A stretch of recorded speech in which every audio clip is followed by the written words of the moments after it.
Paz seja convosco. Louvamos a Deus por mais essa oportunidade que Ele nos dá de estarmos na sua casa. Menos um dia de cerceamento da nossa liberdade religiosa, em que você pode vir à casa do Senhor, você pode entoar louvores, você pode fazer a diferença neste mundo tenebroso em que vivemos. A vida ela é curta. Hoje o nosso querido irmão Ales e sua família estão de luto. Um ente querido deles, com 36 anos, faleceu. Tinha problemas cardíacos, foi passar por um procedimento cirúrgico e não voltou. Às vezes nós colocamos a nossa vitalidade como algo eterno e não é eterno. Estar na casa do Senhor também é a mesma situação. Nós temos que entender que são oportunidades únicas que nós temos de estar na sua presença. Nós não conhecemos o âmbito de perseguição religiosa como os nossos irmãos da igreja perseguida o têm. Mas pode ser que a gente venha passar por isso em um breve tempo. Estaremos preparados? Mais uma vez, estamos juntos e muitos não estão aqui. Muitas parábolas do Senhor falam desta demora das pessoas mudarem os seus corações, em priorizarem as coisas do reino. E é uma verdade que nós temos que lidar. As pessoas elas querem um Salvador, mas elas não querem um Senhor. O Senhor ele é aquele que nos traz para o cumprimento das suas ordenanças e não que nós vamos poder viver segundo a nossa vontade. Em nosso último encontro estivemos meditando sobre o tema a compaixão divina. Eu fui no dicionário para buscar o entendimento secular da palavra compaixão e diz assim: é o sentimento piedoso de simpatia para com a tragédia pessoal de outra pessoa, acompanhado do desejo de reduzi-la. Não está falando na ação, é no desejo de reduzi-la. É uma participação espiritual na infelicidade alheia que suscita um impulso altruísta de ternura para com o sofredor. Mas será que o ser humano ele consegue realmente ter algo assim em seu coração, à parte de Cristo, em relação ao seu próximo? É uma coisa a se pensar. Hoje meditamos um pouco sobre esta condição do ser humano, esperar algo do próximo, de você confiar no outro. O verso que nós meditamos na semana passada e vamos meditar nessa semana ainda, Efésios capítulo 2, de 4 a 10, que diz: mas Deus, sendo rico em misericórdia, por causa do grande amor com que nos amou, e estando nós mortos em nossos delitos, nos deu vida juntamente com Cristo. Pela graça sois salvos, e juntamente com Ele nos ressuscitou e nos fez assentar nos lugares celestiais em Cristo Jesus, para mostrar nos séculos vindouros a suprema riqueza da sua graça em bondade para conosco em Cristo Jesus. Porque pela graça sois salvos mediante a fé. E nisso não vem de vós, é dom de Deus, não de obras, para que ninguém se glorie. Pois somos feitura dele, criados em Cristo Jesus para boas obras, as quais Deus de antemão preparou para que andássemos nelas. Será que o ser humano é capaz desta compaixão? A resposta é não. Apenas Deus tem essa ação incondicional e nos prova entregando o seu Filho amado para morrer na cruz do Calvário, morrer por pecadores miseráveis como nós, que não tínhamos, não temos e nunca teremos nada a oferecer ao autor da vida. Ele, Deus, e somente Ele, sendo rico em misericórdia por causa do grande amor com que nos amou, e estando nós mortos em nossos delitos, nos deu vida juntamente com Cristo. Não existe nada à parte de Cristo. A palavra hoje tem como título salvação, graça e fé.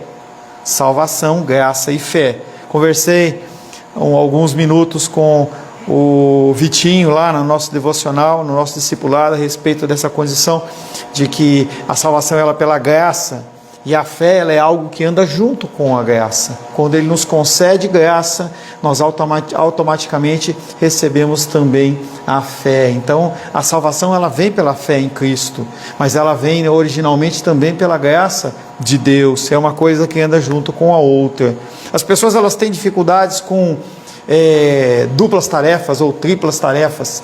E Jesus Cristo, Ele recebe a sua tríplice ordenança como sacerdote, Rei e profeta, e Ele executa sobre a nossa vida exatamente a condição da salvação, a graça e a fé. Quero convidar você a abrir a palavra de Deus no livro de Efésios.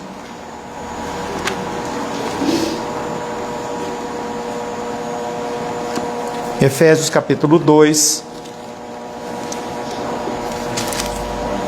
Nós vamos ler mais uma vez o texto que está do verso 4 ao 10.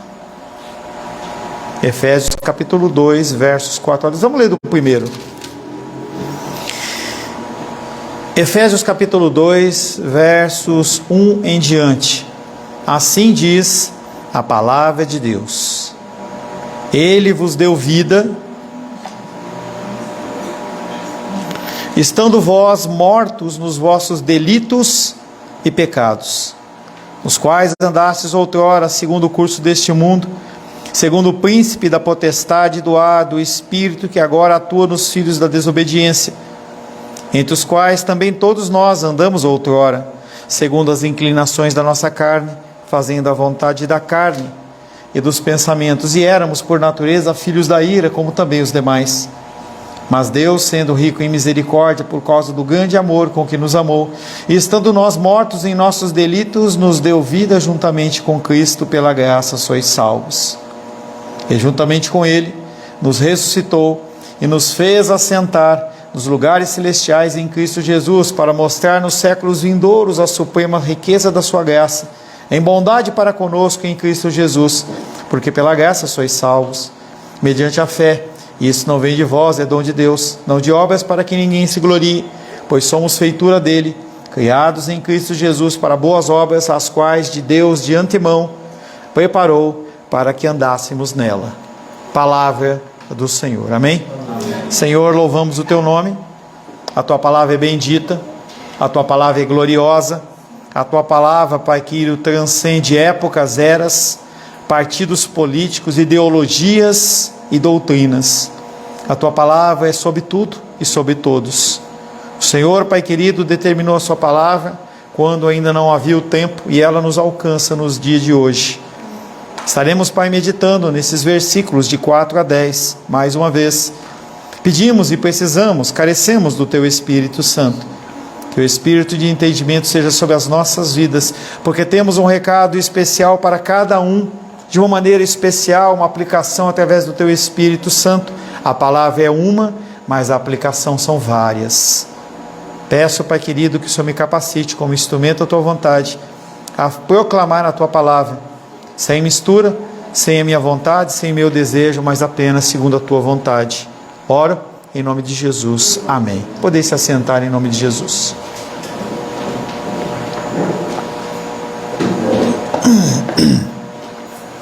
Salvação, graça e fé. Essa é a tríade que tem que nos mover.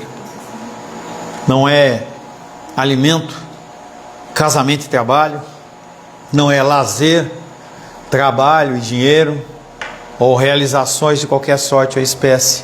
Nós temos que ter o nosso foco em salvação, graça e fé. É o que vai nos levar para a vida eterna. Você pode viver aqui 100 anos, 120 anos, mas o que é isso diante da eternidade? Nada. Como eu disse para vocês, a idade ela passa muito rápido. Outro dia eu estava com a Helena no colo, hoje ela está aí, mocinha. Então a gente tem que entender que as coisas elas passam muito rápido. Tenho 55 anos de idade.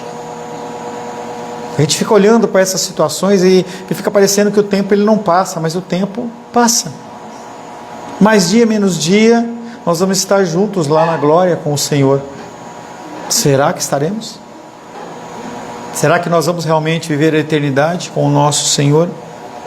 O apóstolo Paulo, ele vem meditando sobre a riqueza da misericórdia do Senhor.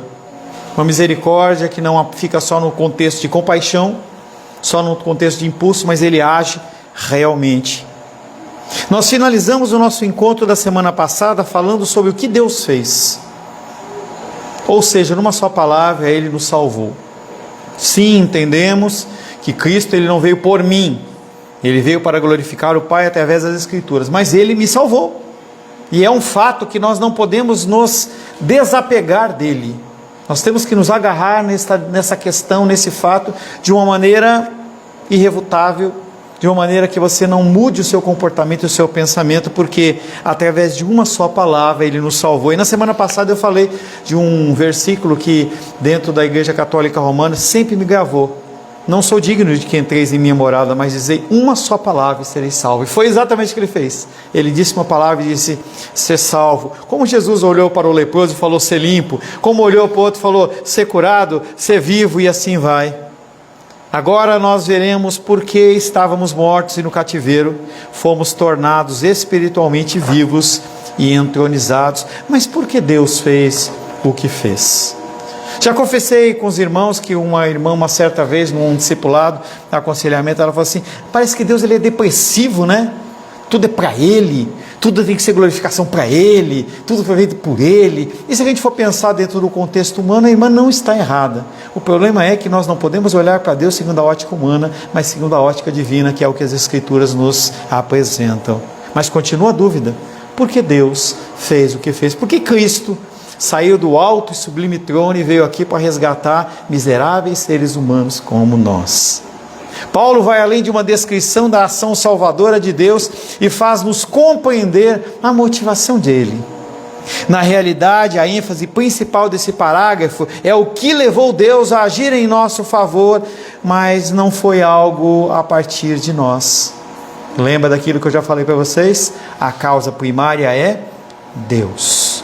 Tudo procede dele. Qualquer coisa que aconteça é consequência da ação primária dele. Não foi nenhum mérito seu ou um mérito meu, mas sim algo nele mesmo, seu próprio favor que nós não merecíamos. Paulo reúne 4 palavras dentro desse versículo de 4 a 10, que mostra a origem da iniciativa salvadora de Deus. E ele fala primeiramente que sobre a misericórdia de Deus. No versículo fala Deus sendo rico em misericórdia. Lava o rosto, fique em pé, descruza o braço, senão você vai dormir o culto inteiro, você vai acordar só depois. Ele fala da misericórdia de Deus. E ele fala Deus sendo rico em misericórdia. Ele fala do amor de Deus, por causa do grande amor com que nos amou. Ele fala da graça de Deus 2 vezes. Pela graça sois salvos. E ele fala da bondade de Deus, uma bondade para conosco através de Cristo Jesus. Apenas 6 versículos que são ricos em ensinamentos, ricos numa demonstração de coisas que muitas vezes nós não conseguimos praticar. Nós estávamos mortos e, portanto, incapazes de salvar-nos a nós mesmos. Somente a misericórdia de Deus podia alcançar os incapazes. Quem eram os incapazes? É o bêbado? É o ladrão? É o homicida? Não, sou eu, é você. Pessoas que pagam impostos, pessoas que têm uma vida social, que têm um PIS, tem um CPF, tem um RG, que paga a conta, tem um cartão de crédito ou não, que pode tomar um Uber. São pessoas como essas que são incapazes. Os outros nós sabemos que eles estão à margem da sociedade. E nós temos a mania de colocar essas pessoas como menores, e não são. A misericórdia é o amor para com os totalmente privados de recursos. Mas pastor, eu tenho dinheiro. A igreja lá de Laodiceia fala assim, nós somos ricos em ouro. Nós temos a lã negra que fazem roupas maravilhosas, que está lá na Paris Fashion Week. Nós temos também um centro oftalmológico e médico maravilhoso. Nós temos tudo e Deus fala, vocês não têm nada. Vocês são pobres, nus e cegos. vocês não são nada. Essa palavra totalmente privada de recursos se refere a nós. Nós estávamos debaixo da ira de Deus. Somente o amor dele pode triunfar sobre a sua própria ira. Não há nada que nós possamos oferecer. Não há nada que você possa entregar. E eu venho trazendo sempre a você, olha, nós temos o projeto lá da Proto-Evangelho, que é para a gente poder alimentar as pessoas com carne. Nós temos o projeto da favela com alimento. Nós temos o projeto lá com material didático. Mas nada disso te torna apto a ser aceito por Deus. A ira dele é muito superior a isso. Por que eu faço isso? Causa primária a Deus, por causa do que ele fez, por causa do amor dele, eu faço o que eu faço. Nada merecíamos das mãos de Deus, ao não ser o julgamento dele.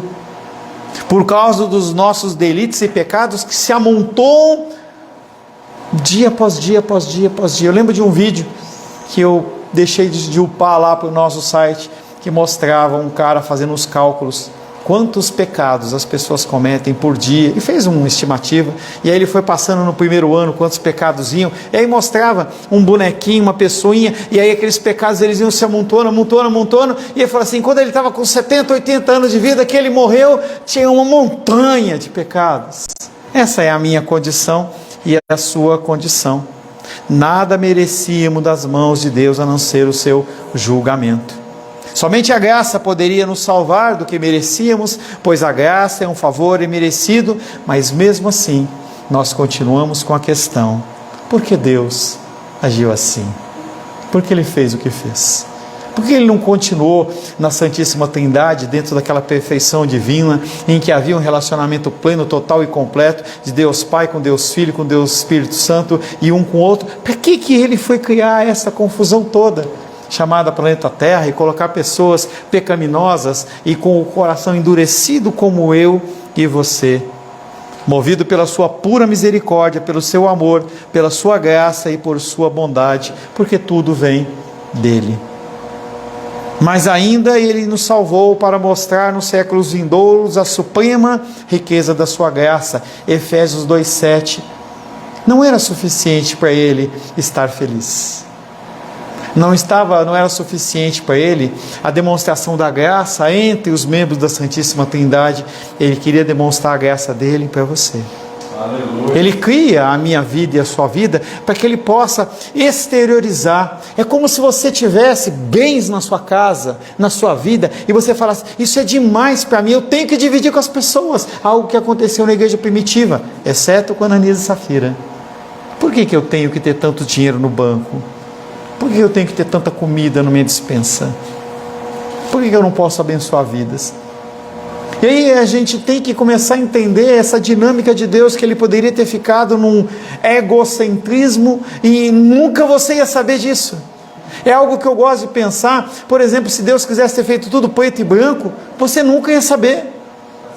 Você não ia saber que existem, como era no Windows em 1980, 16 cores, 8 cores, 16 cores, 32, 64, 128, 12 milhões, 12 bilhões, 13 bilhões, ninguém sabe descobrir quantos tons de cores que eram. Qual o sabor dos alimentos, cada fruta uma fruta. Você pode até falar assim, eu não gosto dessa comida, eu não gosto disso, eu não gosto daquilo, porque são sabores. E se fosse o mesmo sabor, você não ia poder falar nada. Mas Ele, na sua graça, o que Ele faz? Eu não posso ficar só comigo, eu tenho que dividir com pessoas, com seres, e Ele cria você e eu exatamente para isso. Glória a Deus. Ao ressuscitar e exaltar a Cristo, e essa ideia veio agora na minha mente, tá? Não foi nada programado não, tá? Esse pensamento, isso que é o legal de Deus, né? Eu estava aqui falando, eu falei assim, poxa, eu falando com você, eu falo assim, mas por que Deus fez, né? Eu já meditei nessa palavra e eu consegui, por que Deus fez? Na verdade, Ele está sendo bondoso, compartilhando conosco a sua graça. Ao ressuscitar e exaltar Cristo, Ele demonstrou a suprema do seu grande poder. Ele se auto-ressuscita. Quando Ele ressuscita Cristo, Ele mostra a grandeza do seu poder. Mas quando Ele ressuscita eu e você, quando nós somos feitos nova criatura, como lá no caso de Nicodemos, em que Ele fala para Nicodemos, importa-vos nascer de novo. Minha filha, quando era pequenininha, ela fala assim, de novo, papai, de novo, entendeu? Passa, aí fica grande, entendeu? Não faz mais essas coisinhas com o papai. O papai tem saudade, você fala de novo, tá? Mas não tem o que fazer, eu vou esperar que a Heloísa faça, né? Ela não vai fazer mais, tá? Ao ressuscitar e exaltar a Cristo, demonstrou a suprema grandeza do seu poder, mas ao nos ressuscitar e exaltar, demonstrou também a suprema riqueza da sua graça, e continuará a fazer isso por toda a eternidade. A nossa salvação, a graça de Deus, ela é eterna sobre as nossas vidas. Não vai mudar. Nós só vamos conhecer cada vez mais o nosso Senhor. Nós, portanto, como testemunhas vivas da sua bondade, exibiremos, ou devemos exibir. Como seria bom se nós entendêssemos isso e começássemos a aplicar na vida das pessoas. Nós, portanto, como testemunhas vivas da sua bondade, exibiremos às pessoas de fora, sem chamar a atenção para nós mesmos, àquele a quem devemos a nossa salvação. A minha função primária aqui na terra, demonstrar aos outros como é a bondade de Deus, como é a dimensão desse amor divino, sem nunca puxar para nós. Nunca, entendeu? O objetivo sou eu. Nunca o objetivo é a igreja, nossa igreja. O objetivo são pessoas. Pessoas sendo mudadas e transformadas. Pessoas recebendo aquilo que nós também recebemos de graça. Conta certo professor, conta certo pastor, que ainda como estudante de teologia, participou da aposentadoria de um professor. E aí eles contrataram, aquele era um professor ilustre na faculdade, e eles contrataram uma pessoa para fazer um quadro dele. E eles fizeram um quadro bonito, colocaram lá alto e tal. E na homenagem daquele professor, ele olhou, pegou o microfone, agradeceu a homenagem, e ele falou assim para eles: eu tenho certeza que eu espero que quando as pessoas olharem para esse quadro, eles não perguntem quem foi esse homem, e sim quem foi o artista que fez isso.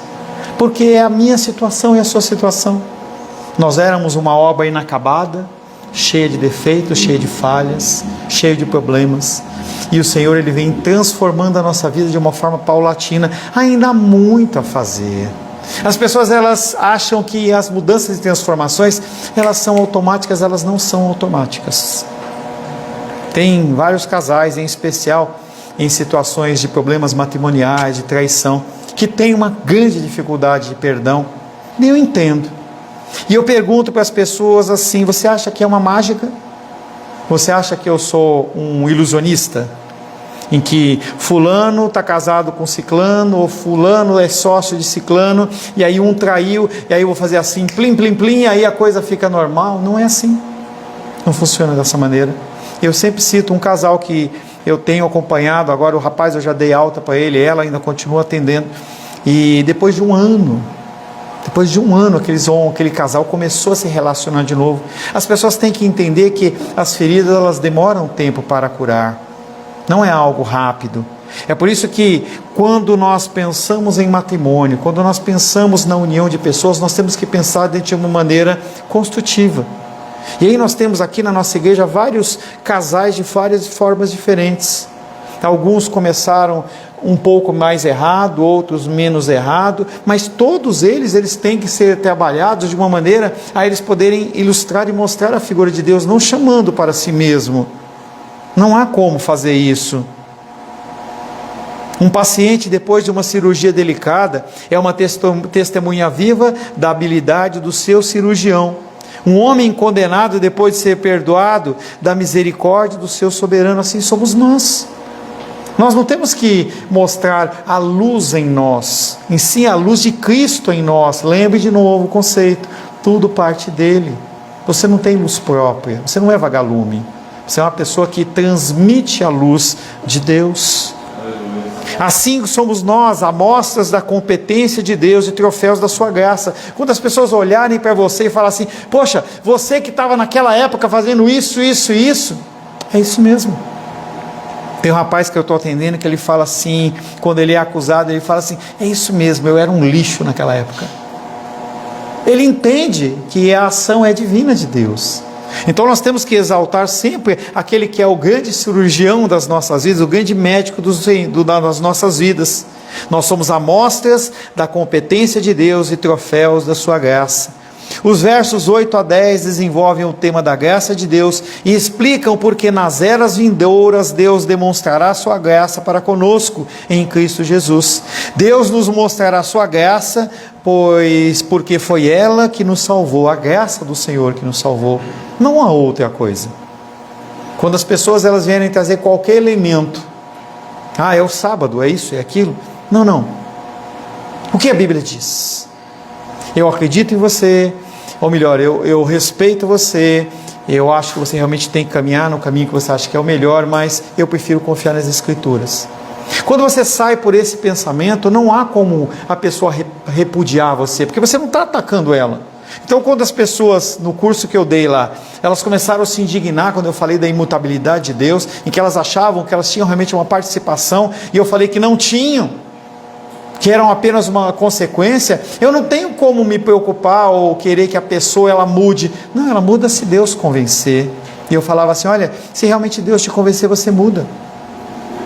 No outro curso, um psicólogo ficou indignado e eu falei assim, se Deus ele te convencer, mude, senão continue fazendo o que você está fazendo.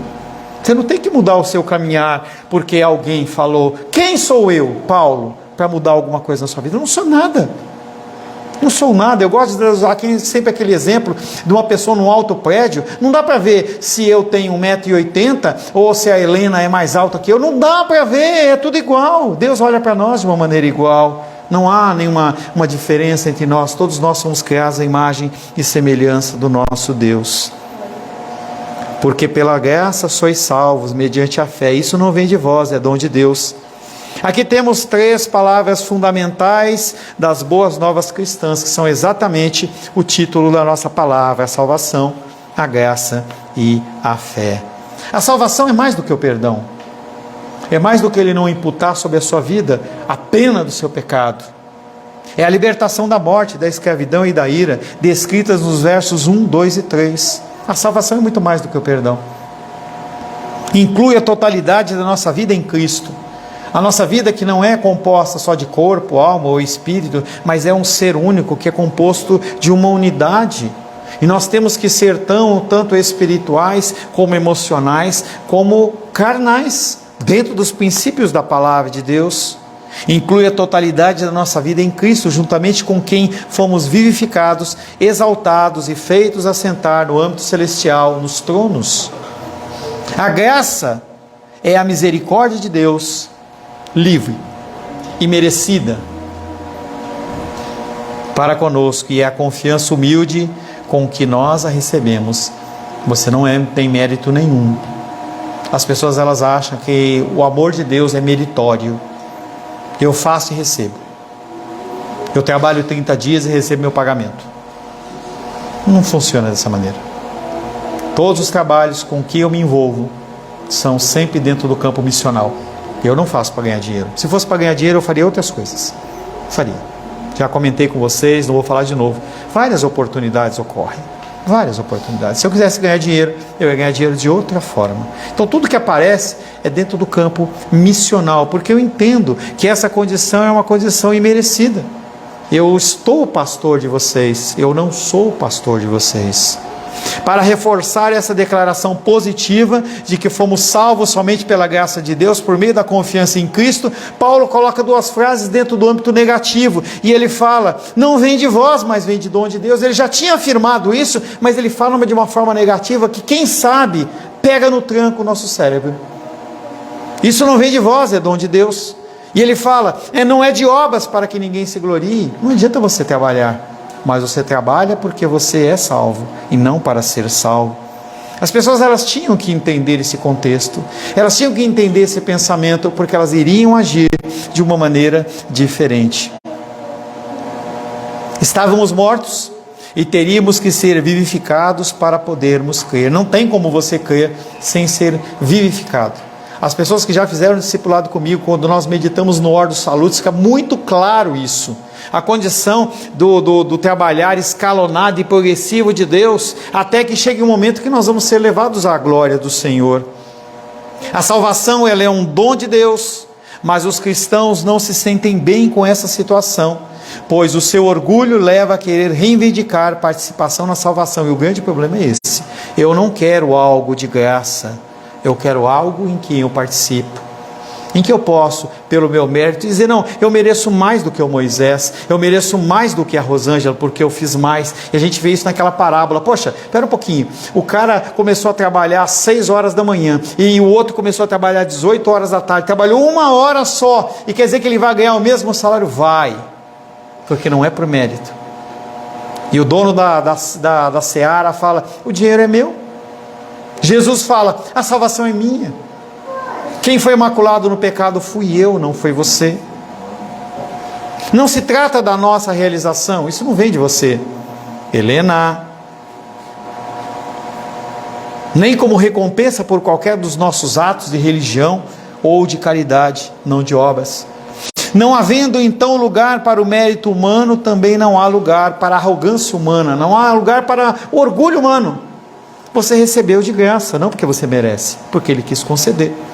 E as pessoas, elas continuam criando seus templos, continuam criando seus ministérios, continuam fazendo com que o nome dele seja elevado aos céus, como na Torre de Babel, que nós façamos uma torre para que o nosso nome seja conhecido.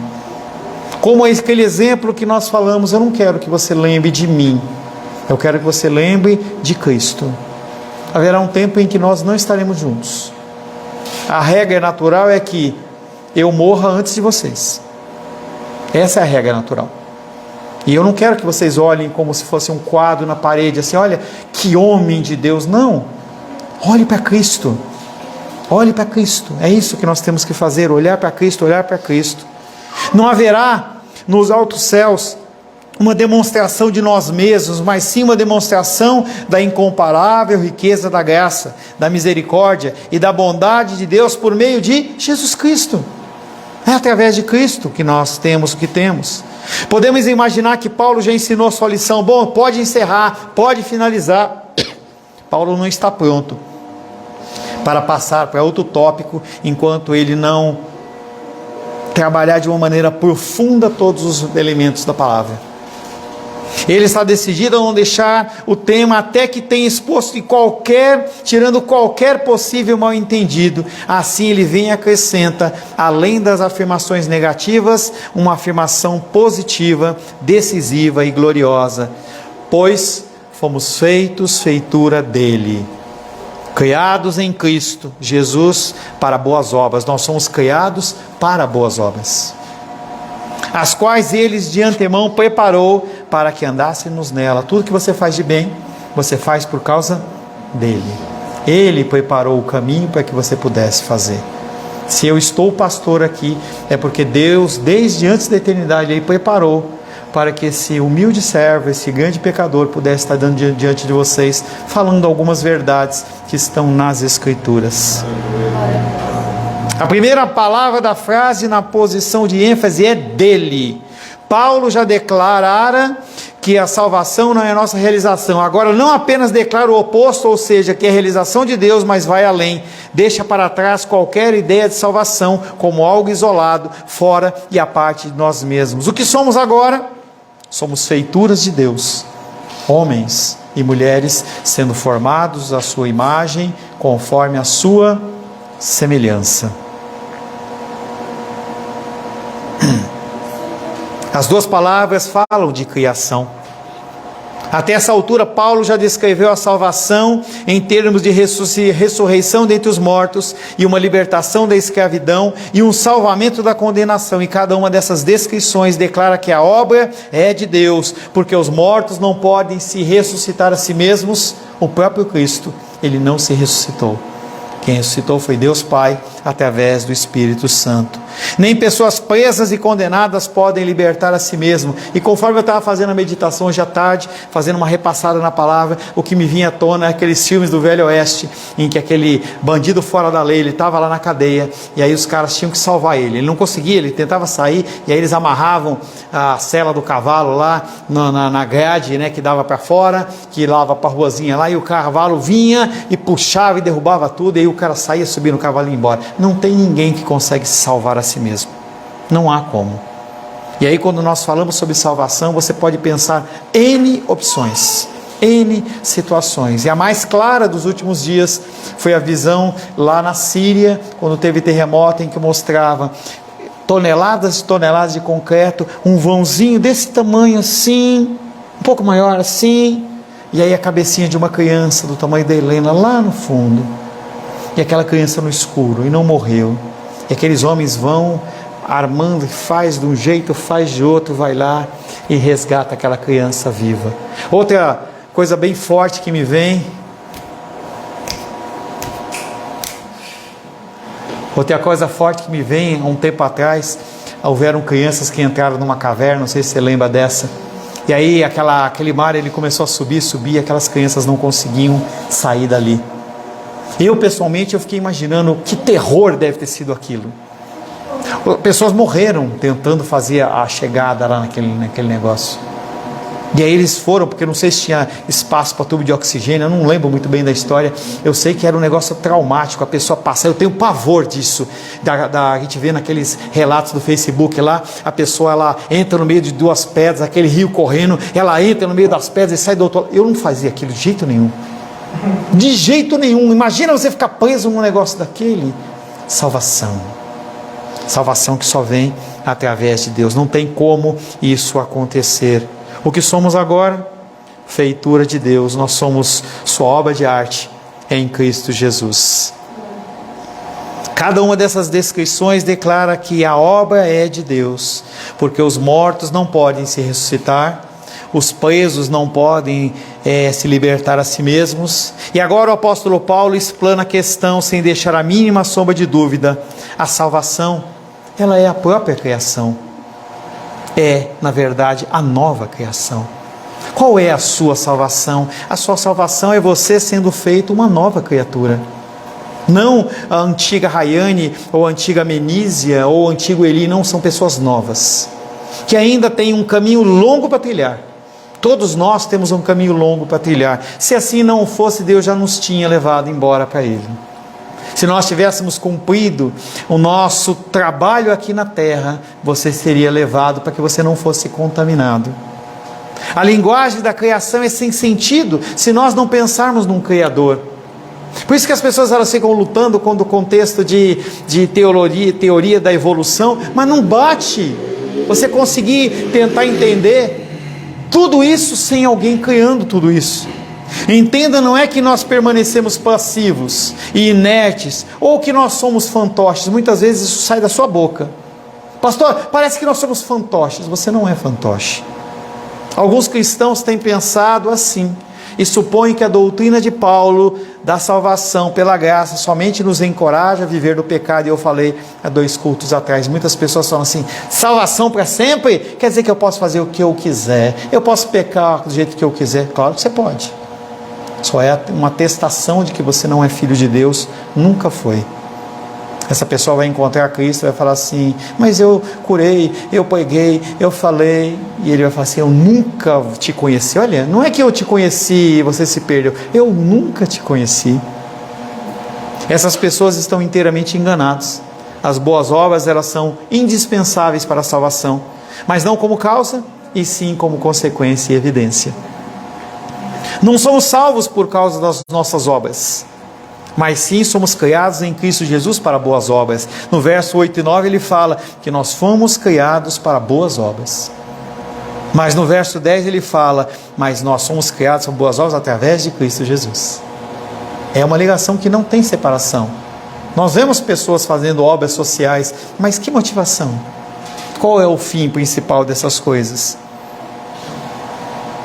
Assim, o apóstolo Paulo termina o parágrafo como começou, com o nosso andar humano. A gente vê várias vezes o apóstolo Paulo usando essa expressão: ande no Espírito e jamais satisfarei a concupiscência da carne.